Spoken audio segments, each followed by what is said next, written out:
looks like YungMiami is on the run after her name popped up in Diddy's federal indictment papers. Ever since Cassie filed her lawsuit, Miami has been doing everything she can to distance herself from Diddy. She's been rebranding herself, acting like we forgot how serious her relationship with him was. But while she was busy trying to move on, life threw her a major curveball.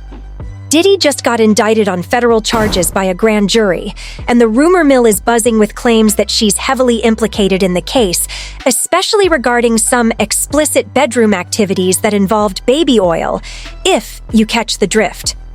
Hey, wait, if you haven't subscribed my channel, hit the subscribe button. Let's get back to our topic. Miami isn't waiting for Diddy's downfall, though. Word on the street is that she's gone into hiding, knowing the feds might be after her next. This situation is messy, to say the least. I bet Miami is somewhere wishing she never got involved with Diddy because things are spiraling out of control.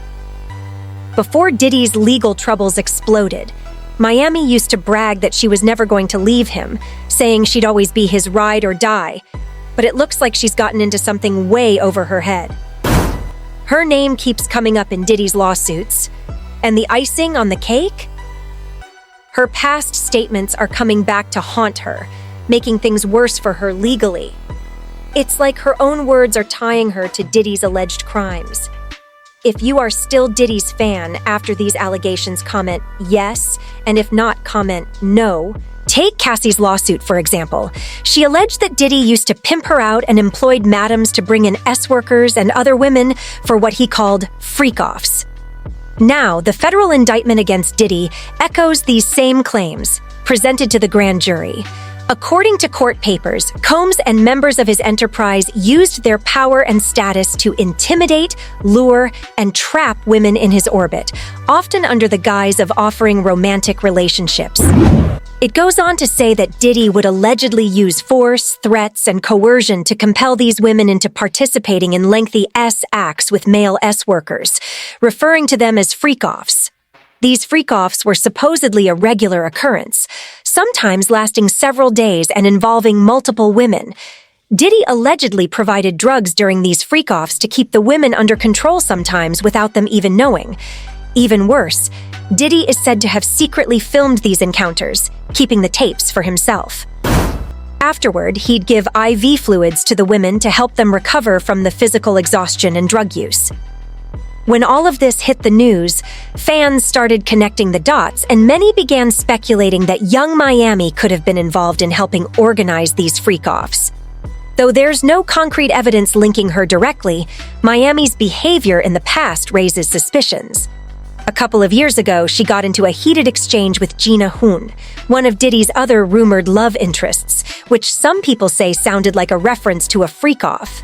Miami and Gina have clashed on social media multiple times over Diddy, which is wild considering they were both involved with a man who's known to sleep around. On one occasion, Gina posted a photo of Diddy kissing her, and Miami snapped. She called Gina desperate for attention and said, "Gina, you've been down bad since I came into the picture. You've been crying for a baby for 10 years. You're just a bee who eats P&D when he feels like it. You an eater." Miami didn't stop there. She also said, "You want a baby bee, but I have a career. You're a certified freak. You haven't heard from Diddy since the awards. Reminisce on getting rid of babies. Let that hurt go, Chun-Li. If I wanted you to eat me, Diddy would have had you on your knees. You a eater, B, you a munch." It's hard not to see the connection here. Miami's threats sounded suspiciously like she was talking about forcing Gina into something along the lines of one of Diddy's freak-offs. The whole internet dragged Miami for this, with many accusing her of being complicit in Diddy's actions, even if she didn't directly take part. People were saying that even if Miami wasn't involved, she likely knew what was going on but chose to ignore it. As if things couldn't get worse, Lil Rod's lawsuit added fuel to the fire. He claimed that Miami was allegedly helping Diddy by transporting substances. When Diddy needed some 2C, he knew who to call. The court document stated, plaintiff and the Combs enterprise were rehearsing in Virginia. Plaintiff Jones personally saw Mr. Combs doing lines of nose candy in his dressing room. Defendant Sean Combs wanted some 2C, but Brenda forgot it, so defendant Christina Coram called YungMiami, who brought it via private jet from Miami. The lawsuit went on to say that YungMiami, along with Jade and Daphne Joy, was allegedly paid a monthly fee to work as one of Diddy's S-workers. They were supposedly paid via wire transfers from Robin Greenhill, and this was all part of the broader criminal operation. So, it seems like Miami could be in way deeper than we thought, and now that Diddy's been indicted, things are only going to get more complicated for her. For those who aren't aware, Diddy was recently hit with some serious federal charges. CNN broke the news months ago, revealing that the feds were moving closer to indicting Diddy. According to their report, federal investigators are preparing to bring accusers of music mogul Sean Diddy Combs before a grand jury. Two sources familiar with the case told CNN that the U.S. Department of Justice was taking steps toward potentially indicting Diddy. The report continued, investigators have notified potential witnesses that they may be called to testify before a federal grand jury in New York City. This included individuals who had filed civil lawsuits against Diddy, which signaled that the investigation was escalating. Eventually, the grand jury decided to indict him, and let me tell you, the charges are bad. We're talking real bad. The legal documents accuse Diddy of manipulating, threatening, and physically abusing women to get them to comply with his demands. The court papers reveal physical violence by the defendant was recurrent and widely known. From at least 2009 onward, Diddy assaulted women by hitting, dragging, throwing objects at, and kicking them. These incidents were sometimes witnessed by others, including one at a Los Angeles hotel in March 2016. In that instance, Diddy was captured on video kicking, dragging, and throwing a vase at a woman who was trying to leave. When a hotel security staff member tried to intervene, Diddy attempted to bribe them into silence. The violence wasn't just limited to women. The documents also state that Diddy's aggression extended to his employees and anyone who witnessed his actions. If you remember, the hotel incident they referenced was when footage of Diddy and Cassie leaked, showing him attacking her. At the time, there were rumors that the video had been purposely leaked by the feds, and now it seems like that might have been the case after all. With all these details coming out, Miami's involvement, whether direct or indirect, is only going to come under more scrutiny, and it's clear that things are far from over for her or Diddy. By CNN appears to corroborate some of the allegations against music mogul Sean Diddy Combs. The video, captured on multiple cameras, shows Combs his then-girlfriend, Cassie Ventura, in a hallway at a Los Angeles hotel in March 2016. A lawsuit filed by Ventura in November last year and settled the next day referenced actions that seem to match. And if you're wondering why no one spoke up before Cassie, it's because Diddy allegedly threatened people into staying silent. According to the legal documents, members of the Combs enterprise, including security personnel, often carried firearms. In fact, there were instances where Diddy himself allegedly carried or brandished weapons to intimidate others, including victims and witnesses. In March 2024, when authorities searched Diddy's residences in Miami, Florida, and Los Angeles, California, they seized multiple firearms and ammunition. This included 3 AR-15s with defaced serial numbers and a drum magazine, raising even more concerns about the nature of his actions. The documents also claim that whenever employees or witnesses challenged Diddy's authority or threatened his reputation, he and members of his enterprise resorted to violence, financial and reputational threats, and other forms of intimidation. These acts of violence included kidnapping and arson. There were several occasions where Diddy allegedly threw objects, dragged, choked, and shoved people to assert control.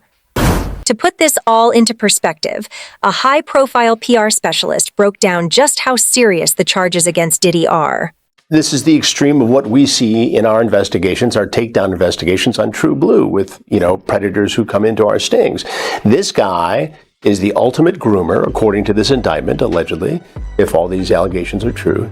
He set it up. He had a fantasy. He couldn't resist this fantasy. He had to fulfill it, and he had the means and the contacts, the power and the money, the access to pull all this together. Now, here's a guy who's a mega music producer. A lot of people depend on him for their celebrity, their success, everything else. So he holds a lot of this power over their heads. Then you introduce the alcohol, the drugs, the notion that if you go along with this, you're going to be someone. The notion that this is just part of this out there extreme lifestyle that we have in this business. And it became acceptable in his mind. And so the fantasy becomes reality. And then you have this major event that is likely videotaped, so the predator, being Combs in this case, can relive it and show it and brag about it and experience it over and over again. It is so typical of a predator. A legal expert provided a detailed breakdown of how this case might unfold in court.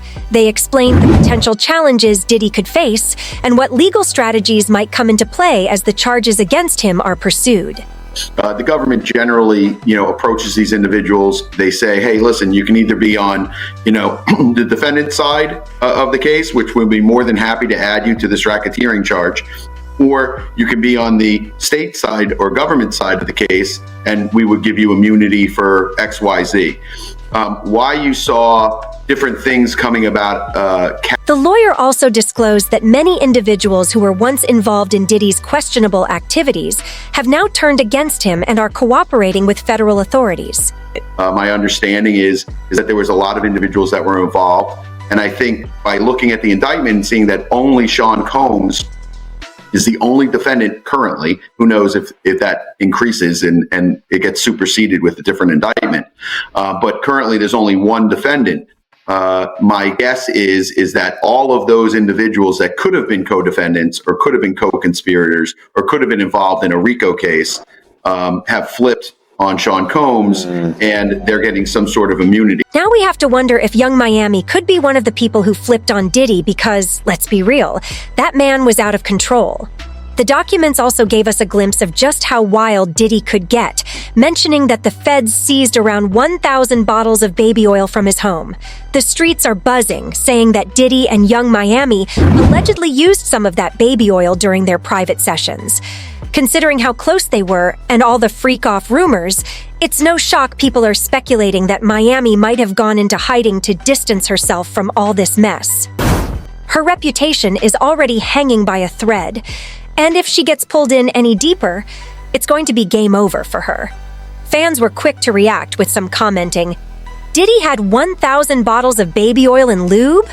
That boy's a big freak. Probably had YungMiami in there looking like a honey bun."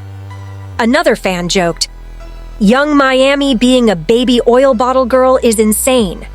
Others even brought Meek Mill into it, with one person saying, "Meek Mill and YungMiami drenched in baby oil competing at Diddy's freak-off is crazy."